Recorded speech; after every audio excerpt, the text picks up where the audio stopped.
ಇವಾಗ ವಿಶ್ವಾಸವಂತಲ್ಲ. ಇನ್ನಿಲ್ಲಿ ಮಂತ್ರವಾದ ಮಾಡ್ಬೇಕು, ಉಚ್ಚಾಟನೆ ಮಾಡ್ಬೇಕು ಅಂದ್ರೆ ಕೆಲವು ವಸ್ತುಗಳೆಲ್ಲ ಬೇಕು. ಏನೆಲ್ಲ ಬೇಕು? 3 ಬಾಯಿ ಉಂಟಾ? ಬಾಯಿ ಉಂಟಾ? ವ್ಯವಸ್ಥೆ ಮಾಡ್ಬೇಕು.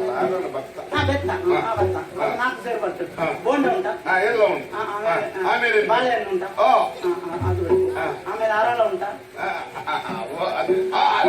ಹೌದು. ಎಡನೀರು ಉಂಟಾ? ಅದು ಅಲ್ಲಿ ಉಂಟು, ಈ ಎಳನೀರು ಇಲ್ಲಿ ಉಂಟು. ಇನ್ನು ಬಲಿ ಹಿಡ್ಕೊಂಡ ಬಲಿ ಎಲ್ಲ ಅದ ಆ ಪೆಣ್ಣು ನೋಕುന്നുണ്ട് ചട്ടജോറുണ്ട് ബായ് ಸಾಲದಕ್ಕೆ ಬಂದು ಮಂತ್ರಿಗಳ ಬೇಡಿಕೊಂಡ ಈಗ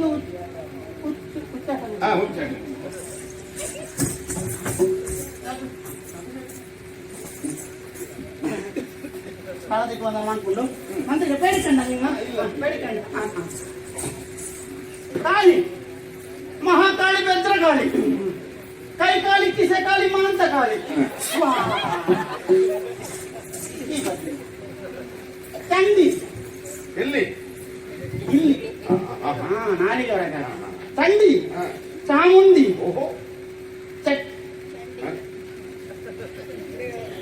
ನಿಮಗೆ ಹುಚ್ಚ ಹಿಡಿತಾರೆ ಈಗಾದ್ರೆ ಚಂಡಿ ಚಾಮುಂಡಿ ಓಂ ಸ್ವಾಹ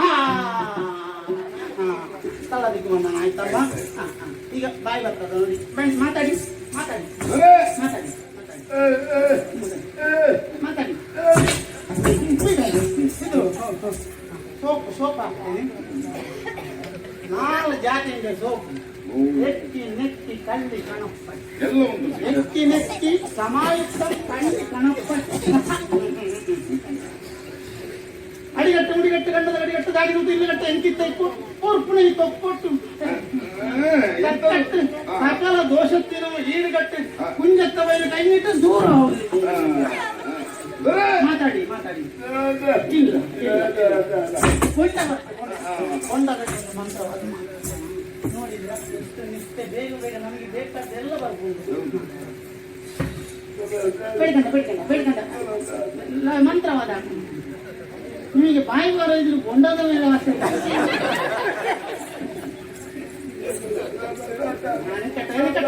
ನಿಕಟ್ಟು ಹೋಮ್ ರೂಮ್ ರಮ್ ಐಮ್ ಕ್ರೀಮ್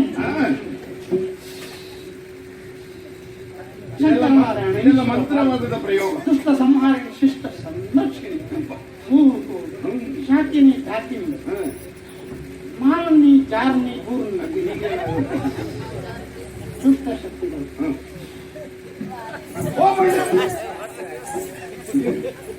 ಅಲ್ಲ ನೀವು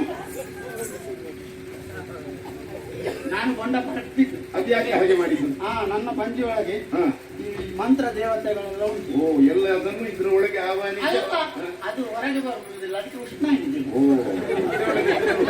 ಈ ಗೊಂಡದ ಮಂತ್ರದ ನೀವು ಹೋಗುದಿಲ್ಲ, ಈಗ ನೋಡಿ ಹೊರಗೆ ಬರುವ ಚಂದ ವ್ಯವಸ್ಥೆ ಮಾಡ್ಬೇಕು. ಬಾವೆ ಗೊಂಡದ ಮಾತಾಡಿ ಮಾತಾಡಿ ಅವರಿಗೆ ಕೊಡದೆ ನೀವೇ ಕುಡಿದಿದ್ದೀರಲ್ಲ. ಮಾತಾಡಿ ಮಾತಾಡಿ ಎದುರುಬೇಡಿ ಮಾತಾಡಿ ನಿಕಟ್ಟೆ ನಿಕಟ್ಟೆ ನಿಕಟ್ಟೆ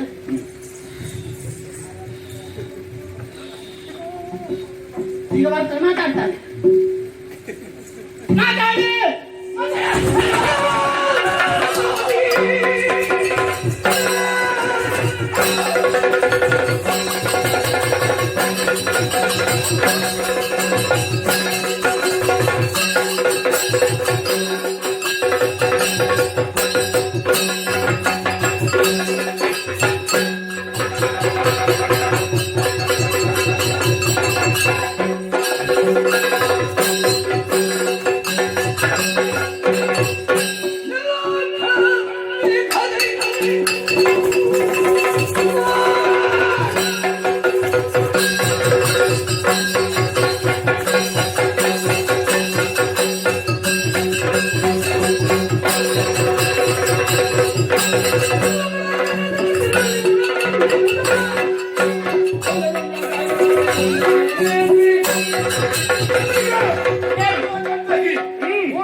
ಮಾಡುವುದಕ್ಕೆ ಮನ ಮಾಡಿದೆ ಅದು ಹಾ. ನಿನ್ನನ್ನೇ ಬಿಡಲಾರೆ.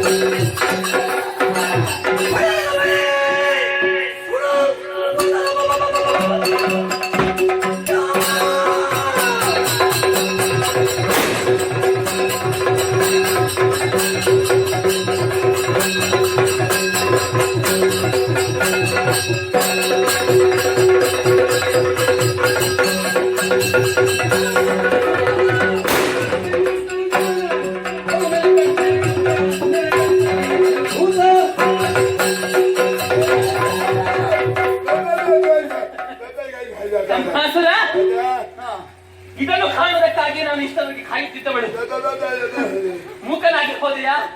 ಕಂಹಾಸುರ, ಅಂದು ನನ್ನ ನೀತಿಯ ಮಾತನ್ನು ಕೇಳುತ್ತಿದ್ದರೆ ನಿನಗೆ ಇಂತಹ ಪರಿಸ್ಥಿತಿ ಒದಗಿ ಬರುತ್ತಿರಲಿಲ್ಲ. ನನ್ನ ನೀತಿಯ ಮಾತನ್ನು ಕೇಳದೇ ಇರುವುದರಿಂದ ಇಂತಹ ಪರಿಸ್ಥಿತಿಯಲ್ಲಿ ನಿನಗೆ ಸಿಲುಕಿ ಹೋದೆ. ನೋಡು, ನಿನ್ನವರನ್ನೆಲ್ಲರನ್ನು ಕೂಡ ತಡೆ ಬರೆದಿದ್ದೇನೆ. ಇನ್ನು ಉಳಿದಿರುವುದು ನೀನೊಬ್ಬ. ನಿನ್ನನ್ನು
ಏನನ್ನು ಆಡುವುದಕ್ಕಿದೆ ಅವನಿಗೆ. ಈತನಿಗೆ ನಾನು ಕರುಣಾ ದೃಷ್ಟಿಯನ್ನು ಹರಿಸಬೇಕಾಗಿದೆ. ಕಂಹಾಸುರ, ಇಂಕೋ ನಿನಗೆ ಮಾತನ್ನೇ ಕರುಣಿಸುತ್ತೇನೆ.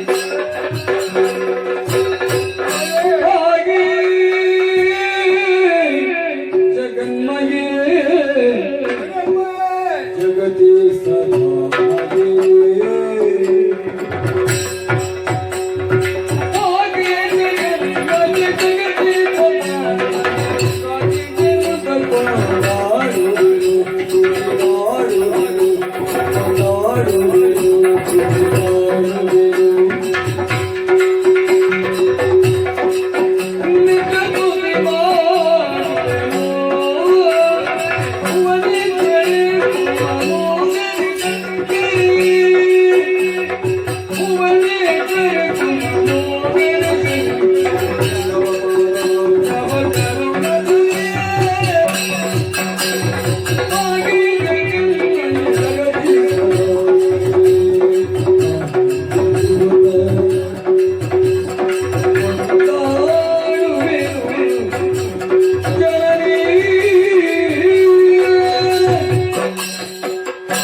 ಸರ್ವಮಂಗಳ ಮಾಂಗಲ್ಯ ಶಿವೆ ಸರ್ವಾರ್ಥ ಸಾಧಕಿ ಶೈನೇತ್ರವತಿ ಗೌರಿ ನಾರಾಯಣಿ ನಮೋಸ್ತು. ತಾಯೇ, ಅಹಂಕಾರ ಎಂಬಂತ ಅಂಧಕಾರದಲ್ಲಿ ಮುಳುಗಿದಂತ ನನಗೆ ನಿನ್ನ ನೀತಿಯ ವಾಕ್ಯಗಳು ಪಥ್ಯವಾಗಲಿ ನಿನ್ನಲ್ಲಿ ಹೊರಗೊಟ್ಟಂತ ನಿನ್ನಲ್ಲೇ ಸೆಣಸುವುದಕ್ಕೆ ಮುಂದಾಗಲಿ. ನಾನಾ ರೀತಿಯಲ್ಲಿ ನಿನ್ನನ್ನು ಅಪಹಾಸ್ಯಗೈದೆ, ಕರೆದೆ ನೋಯಿಸಿ ಯಾವ ನಾಲಿಗೆಯಲ್ಲಿ ನಿನ್ನ ದಿವ್ಯನಾಮವನ್ನು ಕೊಂಡಾಡಬೇಕು ಅದೇ ನಾಲಿಗೆಯಲ್ಲಿ ನಾನು ನನ್ನ ಹಳಿದೆ. ಯಾವ ಕರವನ್ನು ಜೋಡಿಸಿ ನಿನ್ನ ಪಾದಕಮಲವನ್ನು ಸ್ಪರ್ಶ ಮಾಡಬೇಕಿತ್ತು ನನ್ನ ಕೈಯಾರೆ ಆಯುಧವನ್ನು ಹಿಡಿದು ನನಗೆ ಹೋರಾಡಿ ನಿನ್ನ ಇರಿದಂತಹ ತ್ರಿಶೂಲದ ವಿಷಯ ಎಂಬಂತೆ ಅದರ ಸ್ಪರ್ಶವಾದ ಕೂಡಲೇ ನನ್ನಲ್ಲಿ ಕವಿದಂತ ಅಂಧಕಾರವೆಲ್ಲವೂ ದೂರವಾಗಿ ಚಿತ್ರಕಾಶ ಒದಗಿ ಬಂತು. ನಾನೇನು ನಾನ್ಯಾರು ನಾನೆಷ್ಟು ಎಂಬುದರ ಬಗ್ಗೆ ಸಂಪೂರ್ಣವಾದಂತಹ ತಿಳಿವು ನನಗಾಯಿತು. ನಿನ್ನ ದಿವ್ಯವಾದಂತಹ ಸ್ವರೂಪವನ್ನು ಕಣ್ತುಂಬಿಸಿದ್ದೇನೆ, ಕೈಗೂಡಿಸಿದ್ದೇನೆ ತಾಯಿ. ಇದು ನಾನು ಮಾಡಿದಂತಹ ಸರ್ವ ಅಪರಾಧಗಳನ್ನು ಮನ್ನಿಸಿ ನನ್ನನ್ನು ಕ್ಷಮಿಸು. ಇನ್ನು ಹುಟ್ಟಿ ನಾಳೆ ಸಾಯುವಂತಹ ಈ ಕ್ಷಣಿಕವಾದಂತಹ ದೇಹಕ್ಕೆ ಆಸೆ ಬಿಡುವನಪ್ಪ. ಅಡಿಯುವುದು ಕಾಯ, ಉಳಿಯುವುದು ಕೀರ್ತಿ. ಇನ್ನು ಉಳಿಯಬೇಕೆಂಬಂತಹ ಬಯಕೆ ನನಗಿಲ್ಲ. ನನ್ನ ಹೆಸರು ನಿನ್ನ ನಾಮದೊಂದಿಗೆ ಶಾಶ್ವತವಾಗಿ ಅಮ್ಮ, ಅಜ್ಞಾನದ ಅಂಧಕಾರವು ದೂರವಾಗಿ ಸುಜ್ಞಾನವು ನಿನ್ನಲ್ಲಿ ಮೂಡಿದೆ. ಜ್ಞಾನ ಎನ್ನುವುದು ಉಂಟಾಗುವುದು ಯಾವಾಗ? ನಾವು ಏನು ಎನ್ನುವಂತಹ ಅರಿವು ನಮಗಾದಾಗ. ನೀನು ಯಾರು, ನೀನು ಏನು ಎನ್ನುವಂತಹ ಅರಿವು ನಿನಗೆ ಮೂಡಿದೆ. ದೇವರ ಭಯವೇ ಜ್ಞಾನದ ಆರಂಭ ಅಲ್ವೇ? ಈ ದಿನದಲ್ಲಿ ಭಯ ಭಕ್ತಿ ಎಲ್ಲವೂ ಮೂಡಿದೆ. ಮೂಕಾಸುರ, ಇನ್ನು ನಿನಗೆ ಅವಕಾಶವನ್ನು ಕೊಡುತ್ತಾ ಇದ್ದೇನೆ. ಸಜ್ಜನನಾಗಿ ಬದುಕುತ್ತೀಯೋ ಅಥವಾ ಔಷಧದಿಂದ ಮೆರೆಯುತ್ತೀಯೋ ನೀನು ಇನ್ನು ತಾಯಿ.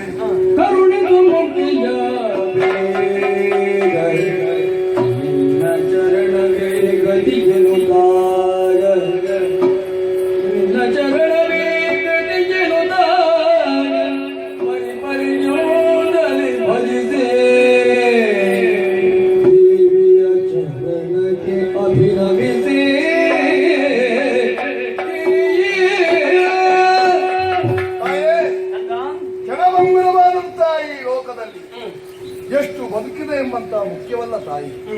ಬದುಕಿದಷ್ಟು ದಿನ ಏನು ಮಾಡಿದ, ಏನು ಸಾಧನೆ ಮಾಡಿದೆ ಎಂಬುದೇನು. ಮಾಡಬಾರದ ಅನ್ಯಾಯಗಳನ್ನು ಮಾಡಿದರೂ ಕೂಡ ಕಟ್ಟ ಕಡೆಗೆ ನಿನ್ನ ದಿವ್ಯ ರೂಪವನ್ನು ಕಂಡು ಪುನೀತನಾಗಿದ್ದೆ. ಇನ್ನು ಬದುಕಬೇಕೆಂಬಂತಹ ಆಸೆಯಿಂದ ಈ ಕರ್ಮ ಪ್ರಪಂಚದಲ್ಲಿ ಹುಟ್ಟಿ ನಾನಾ ರೀತಿಯ ಆಸೆ ಆಮಿಷಗಳಿಗೆ ಒಳಗಾಗಿ ತಾನು ಮಾಡಿದ ಕರ್ಮದ ದೆಸೆಯಿಂದಾಗಿ ನಾನಾ ರೀತಿಯ ಜನ್ಮವನ್ನು ಎತ್ತಿದ್ದಾನಂತೆ ತಿಳಿಯು. ಆದರೆ ಇನ್ನು ಮುಂದೆ ನನಗೆ ಸಾವಿರ ಜನ್ಮ ಪಡೆಯುವಂತಹ ಆಸೆ ಇಲ್ಲ. ಸಾವಿರದಲ್ಲಿ ನಿನ್ನ ನನ್ನನ್ನು ಸೇರಿಸಿಕೊಳ್ಳಬೇಕೆಂಬಂತಹ ನನ್ನ ಆಸೆ. ನಿನ್ನ ದಿವ್ಯ ನಾಮವನ್ನು, ನಿನ್ನ ದಿವ್ಯ ಚರಣವನ್ನು ಕಂಡ ಬಳಿಕ ಈ ಲೋಕದಲ್ಲಿ ಬದುಕುವಂತಹ ಆಸೆ ನನಗಿಲ್ಲಮ್ಮ. ನಿನ್ನ ಮಡಿಲೇ ಈ ಶಿಶಿಗೆ ಆಧಾರ ತಾಯಿ. ನಿನ್ನ ಸಾನ್ನಿಧ್ಯವನ್ನು ಸೇರಿಸಿಕೊಂಡು ಕಂದ, ನಿನ್ನ ಅಪೇಕ್ಷೆಯಂತೆ ನಿನ್ನ ಹೆಸರು ನನ್ನ ಹೆಸರಿನೊಂದಿಗೆ ಚಿರಸ್ಥಾಯಿಯಾಗಿ ಉಳಿಯಲಿದೆ. ಮಾತ್ರವಲ್ಲ, ನೀನು ಬೇಡಿದಂತೆ ಇದು ನಿನಗೆ ಮೋಕ್ಷವನ್ನು ಕರುಣಿಸುತ್ತಾ ಇದ್ದೇನೆ. ಪಡೆದುಕೋ ಮೋಕ್ಷವನ್ನು.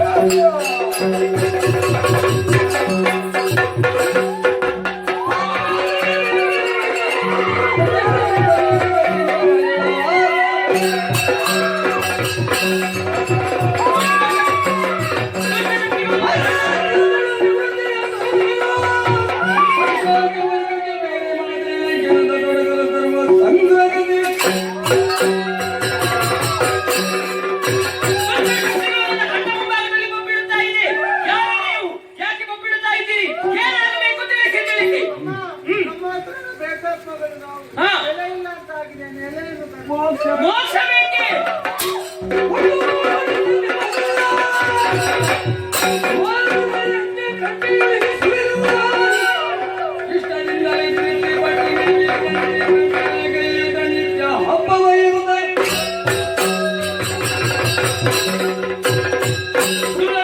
ಮುಖಾಸುರನನ್ನು ವಧಿಸಿದ ಕ್ಷಣವೇ ಅವನ ದೇಹದಿಂದ ಹೊರಟಂತಹ ಪ್ರೇತಾತ್ಮಗಳು ನನ್ನನ್ನು ಸುತ್ತುವರಿದು ಮುಂಬರುತ್ತಾ ಇದೆ.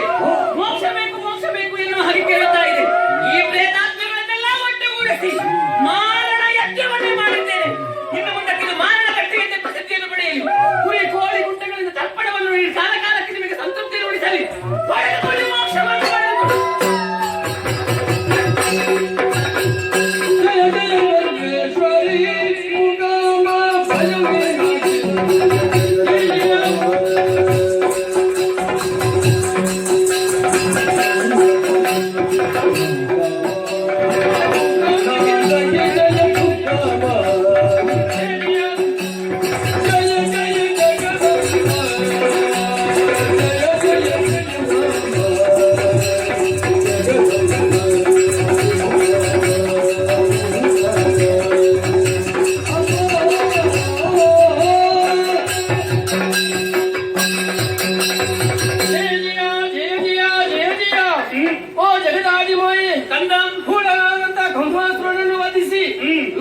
ಶಾಂತಿಯನ್ನು ನೀಡಿದ್ದೀಯ.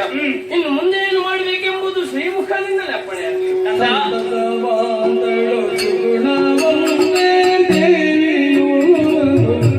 ಮಗನೇ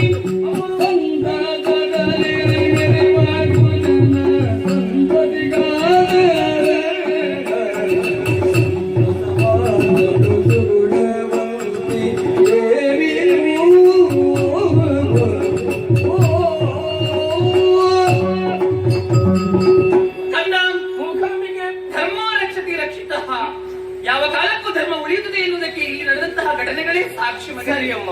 ನಿಮ್ಮೆಲ್ಲರ ಅಪೇಕ್ಷೆಯಂತೆ ಈ ಕೋಲಾವನದಲ್ಲಿ ನಾನು ಪ್ರತ್ಯಕ್ಷಳಾದವಳು. ದುರುಳನಾದಂತಹ ಮೂಕಾಸುರನನ್ನು ವಧಿಸಿ ಅವರಿಗೆ ಮೋಕ್ಷವನ್ನು ಕರುಣಿಸಿದವಳಿದ್ದೇನೆ. ಸತ್ಯ. ಇನ್ನು ಮುಂದಕ್ಕೆ ಇದು ಕೋಲಾವನ, ಇದು ಕೊಲ್ಲೂರು ಎಂದೇ ಪ್ರಸಿದ್ಧಿಯನ್ನು ಪಡೆಯಲಿ. ಮಾತ್ರವಲ್ಲ, ಮೂಕಾಸುರನ್ನು ವಧಿಸಿದ ಕಾರಣ ಈ ಕೊಲ್ಲೂರಿನಲ್ಲಿ ಮೂಕಾಂಬಿಕೆ ಎನ್ನುವ ಹೆಸರು ಯಾರು ಸೌಪರ್ಣಿಕಾ ನದಿಯಲ್ಲಿ ಮಿಂದು ಶುಚಿರ್ಭೂತರಾಗಿ ನನ್ನನ್ನು ದರ್ಶನಕ್ಕಾಗಿ ಬಂದವರು. ಮಾತ್ರವಲ್ಲ, ಅರಶಿನ, ಕುಂಕುಮ, ಬಳೆ, ಸೀರೆ ಮುಂತಾದವುಗಳನ್ನು ನನಗೆ ಅರ್ಪಿಸಿ ಯಾರವರವರ ಇಷ್ಟಾರ್ಥವನ್ನೆಲ್ಲ ಬೇಡಿಕೊಳ್ಳುತ್ತಾರೋ ಅವರದ್ದಾದಂತಹ ಬೇಡಿಕೆಗಳೆಲ್ಲವನ್ನು ಈಡೇರಿಸುವಳಿದ್ದೇನೆ. ಯಾರು ಮೊದಲು ಮಾತಾಡುತ್ತಾರೋ ಅಂತವರು ಬೆಳ್ಳಿಯ ನಾಲಗೆಯನ್ನು ನನಗೆ ಅರ್ಪಿಸಿದರು ಎಂದಾದರೆ ಅವರದಾದಂತಹ ಮಾತನ್ನು ಕೂಡ ಭರಿಸುವವಳಿದ್ದೇನೆ ನಾನು. ಕಂದ, ಇನ್ನು ಮುಂದೆ ಈ ಕೊಲ್ಲೂರಿನಲ್ಲಿ ಮೂಕಾಂಬಿಕೆಯಾಗಿ ನೆಲೆಗೊಳ್ಳುತ್ತೇನೆ, ಮೂಕಾಂಬಿಕೆಯಾಗಿ ನೆಲೆಗೊಳ್ಳುತ್ತೇನೆ, ಮೂಕಾಂಬಿಕೆಯಾಗಿ ನೆಲೆಗೊಳ್ಳುತ್ತೇನೆ.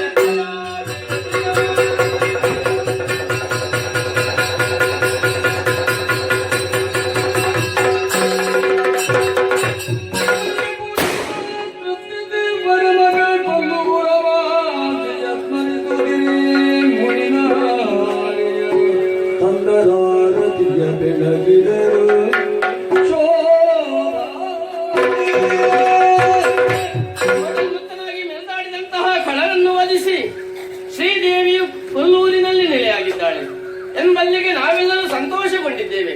ಕೊಲ್ಲೂರು ಕ್ಷೇತ್ರ ಮಹಾತ್ಮೆ ಎನ್ನುವಂತ ಈ ಪುಣ್ಯ ಕಥೆಯನ್ನು ಯಾರು ಆಡಿಸಿದ್ದಾರೆ, ಯಾರು ಆಡಿದ್ದಾರೆ, ಯಾರು ಭಕ್ತಿಯಿಂದ ನೋಡಿದ್ದಾರೆ ಅವರೆಲ್ಲರಿಗೂ ಕೂಡ ಕಲಾಮಾತೆಯಾದಂತಹ ಶ್ರೀದೇವಿಯು ಜೀವನದಲ್ಲಿ ಆಯುಷ್ಯ, ಆರೋಗ್ಯ, ಸಕಲ ಸಂಪತ್ತನ್ನು ಕರುಣಿಸಲಿ ಎನ್ನುತ್ತಾ ಪುಣ್ಯ ಕಥೆಗೆ ಒಳಗೆ ಹಾಡುವುದಕ್ಕೆ ಸಭ್ಯರಲ್ಲಿ ಅಪ್ಪಣೆಯನ್ನು ಕೊಡುತ್ತಾ ಆಯಿತು.